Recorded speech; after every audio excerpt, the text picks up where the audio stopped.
మహాజ్ఞాని అయిపోయాడు, మా గొప్ప వక్త అయిపోయాడు, సివిల్ రైట్స్ లీడర్ అయిపోయాడు.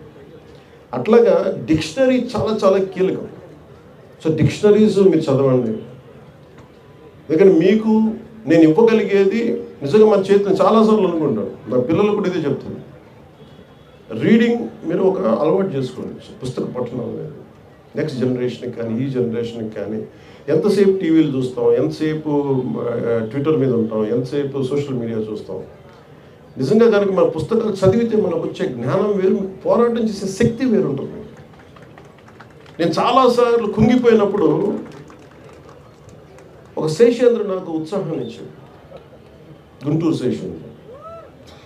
అలాగే నాకు తిరుగుబాటు చేయాలి, గతి మనకు దారి తెన్ను లేదు, కానీ చీకట్లో ఒక దీపంలా కనిపిస్తుంది అనేది నాకు చెప్పడానికి నాకు ఒక దేవరకొండ బాలగంగాధర తిలక్ నాకు దారి చూపించారు.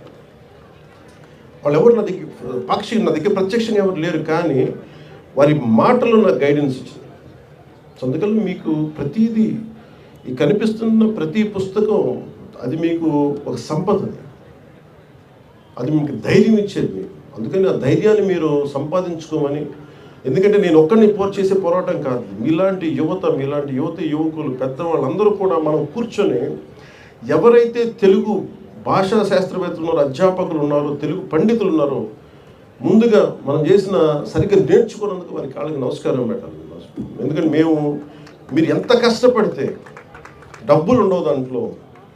తెలుగు అధ్యాపకులు కావాలంటే డబ్బులు ఉండాలి. మొన్న ఈ మధ్యన స్కూల్లో కూడా చెప్పారు, అధ్యాపకులు హైయెస్ట్ పెయిడ్ వ్యక్తులు అవ్వాలి, జీతాలు వాళ్ళకి ఎక్కువ ఉండాలి. ఎందుకంటే సమాజాన్ని నిజంగా ఒక అధ్యాపకుడు కనుక బలమైన జీతభత్యాలు ఇవ్వగలిగితే సమాజం మారిపోతుంది. ఆ విధంగా నేను కోరుకుంటా ఉన్నాను, అలాంటి జరగాలని చెప్పి. మనస్ఫూర్తిగా నాకు ఈ అవకాశాన్ని ఇచ్చిన ఈ మొత్తం ఈ బుక్ ఫేర్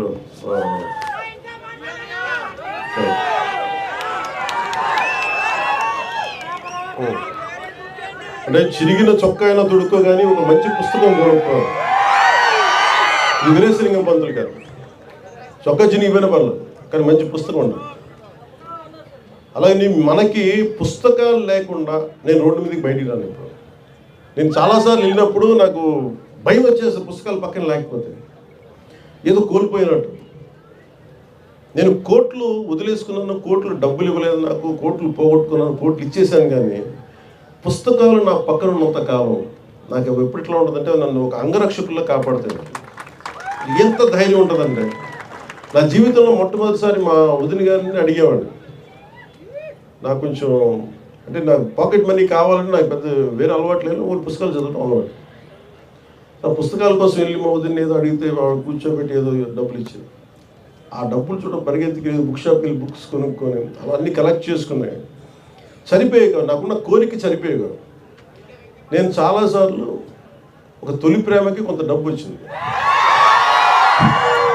ఇప్పుడు పుస్తకాలు చూసేవాడిని, కానీ నేను కోరుకున్న దానికి ₹1,00,000. మీరు ఊహించుకుంటే నా రెమ్యూనరేషన్ 15 లక్షలు అంటే నేను ₹1,00,000 పుస్తకం, 1,00,000 2 లక్షల పుస్తకాలు కొనుక్కున్నాను.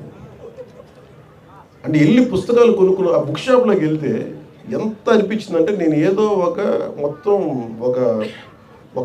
ఒక బ్యాంకు వాల్ట్లోకి వెళ్తే కొన్ని లక్షల కోట్లు కనిపిస్తే ఎలా ఉంటుందో నాకు లోపల అలా ఉంది. చేతులు జేబులో డబ్బులు ఉన్నాయి, ఎదురుగా పుస్తకాలు ఉన్నాయి. ఒక్కొక్క పుస్తకాన్ని నాకు నచ్చిన పుస్తకం కొనుక్కొని రూమ్లో పెట్టుకొని ఒక 3 రోజులు నిద్రపోలేదు. అది చూస్తూ ఉన్నాను, కొంచెం చదువుకుంటా ఉన్నాను, మళ్ళీ ఆ పుస్తకం తీసాను, కక్కుడుతుంది ఆతృత, ఇది చదివేయాలి. అందుకే నేను అంటే ఒక జీవిత కాలంలో కార్ల్ సగాన్ చెప్పినట్టుగా 10,000 పుస్తకాలు చదవగలను మనిషి.